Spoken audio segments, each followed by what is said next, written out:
Bueno, lo prometido es deuda. Había hablado por las redes de que iba a decir algunas palabras una vez que haya terminado de leer La muerte del sol de Yan Liang-ke.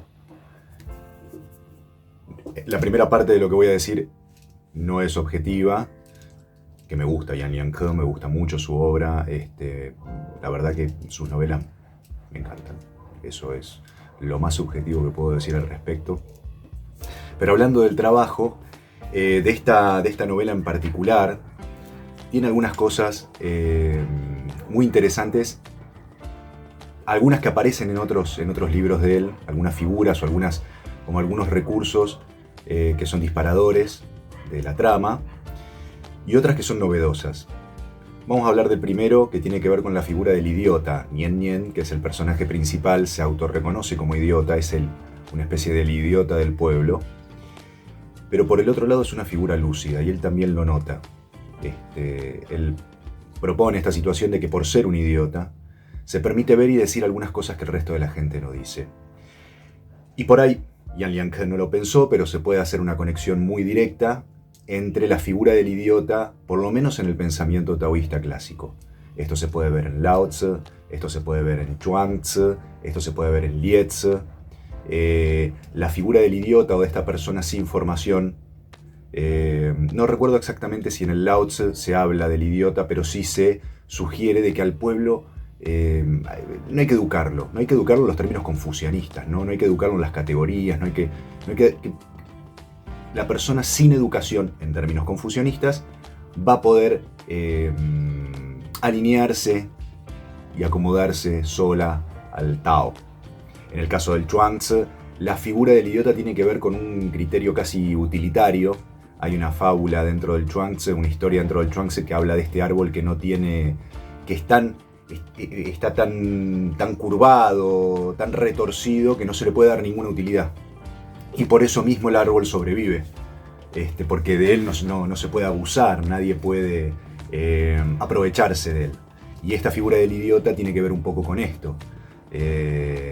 Pero por el otro lado también se destaca la lucidez, o del sabio que aparenta ser un idiota, o del sabio que es, en definitiva, un idiota.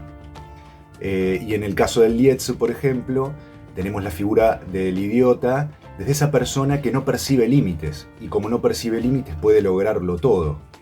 Y uno de los relatos tiene que ver, dentro del Liezi, que se los aconsejo que los lean, cualquiera de las 3 obras por supuesto,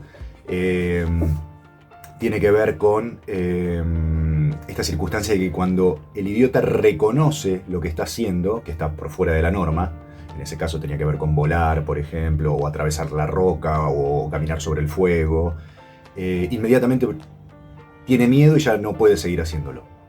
Entonces esta figura del idiota recorre un poco, o podemos hacer una línea de pensamiento, así como de lectura, entre este personaje de esta novela con estos textos clásicos taoístas, o el valor que tiene dentro, por lo menos, del pensamiento chino clásico taoísta.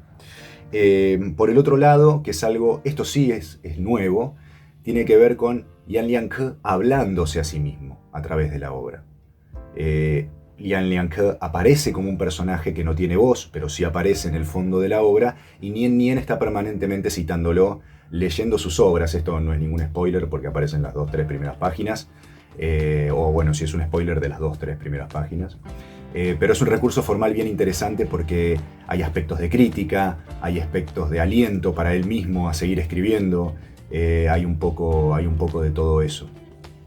Por el otro lado, después algunas cositas que me interesan para analizar la obra de él, que tiene que ver con armados formales o con recursos, por ejemplo, en este caso el clima, que ya en otras obras, por ejemplo en los 4 libros, tenía que ver con el frío, con el invierno frío, súper frío, congelado, y en este caso tiene que ver con el calor.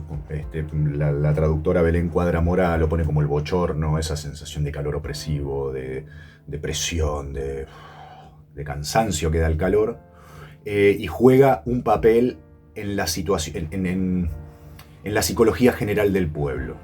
Eso es súper interesante, cómo esto va sucediendo, cómo se traduce en el sudor, en la pesadez de los cuerpos moviéndose, genera un clima que es bastante denso. Por el otro lado, Otra cosa a destacar, que es muy común en las obras de Liang Ke, tiene que ver con el argumento fantástico como vehículo para poder explicar o narrar sencillamente, ni siquiera explicar, situaciones reales de la historia de China o de situaciones de pueblo que son realmente tan densas, tan pesadas, tan oscuras, tan tristes, tan dolorosas, tan fuertes, que parecen no poder ser reales. Entonces es necesario un vehículo fantástico y que algo fantástico suceda. No sumamente fantástico, pero sí que corte de manera diagonal una realidad más lógica. Y es necesario que eso suceda para poder vehiculizar el relato de algo real que es tan demente que si se narrara de manera sin este vehículo de lo fantástico, no tendría esa fuerza para poder llegarnos y para poder conmovernos. Posiblemente sí, digo, pero Yan Liang elige este vehículo y para conmovernos es alucinante. Lo maneja de una manera especial. Este vehículo en este caso tiene que ver con toda la somnolencia de un pueblo y en relación al tratamiento de sus muertos, que hay algo de fondo con eso. Y esta somnolencia es interesante porque todo el mundo sonámbulo. De repente el pueblo empieza a vivir como un sonambulismo que deriva en muertes, que deriva en actos de violencia, que deriva... Y esta circunstancia del sonambulismo tiene que ver con el estar entre dos lugares, por algo que no se está haciendo bien con los muertos, o esa es una de mis interpretaciones, digamos. Hay algo que tiene que ver con el rito de cómo tratamos la relación con los muertos, que termina afectando la relación con la vida. Y estos sonámbulos son estas personas que están en el medio, entre los dos espacios, entre el despierto y el dormido. Y sirve para ver también esa relación con la tierra y cuál es nuestra relación con los muertos y la tierra. Porque hay algo que no se está haciendo con los muertos respecto a los rituales de funerarios.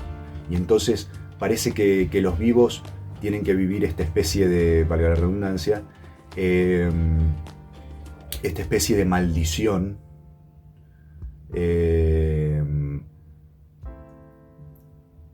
porque no están haciendo las cosas bien. Y hay algo que hay que limpiar en esta estructura, hay algo enfermo en este pueblo, enfermo en términos de que la propia sociedad está muerta como grupo, pero enferma como grupo, que empieza a verse con el síntoma del sonambulismo. Y el que logra ver todo esto, o el que logra narrar por lo menos esto, es el idiota, que está en el medio de las circunstancias. También esa persona a la que se deja de lado y se la corre por no tener un pensamiento normal, digamos. Pero es el que puede ver todo esto. Así que bueno, no se pierdan La muerte del sol de Yan Liang-Ke. Recomendable, por ejemplo, a la gente que le gusta, en términos latinoamericanos, García Márquez o toda esta situación del boom latinoamericano medio fantástico. Hay algo de esa estructura por ahí, así que no se lo pierdan. Nos seguimos viendo y hasta la próxima.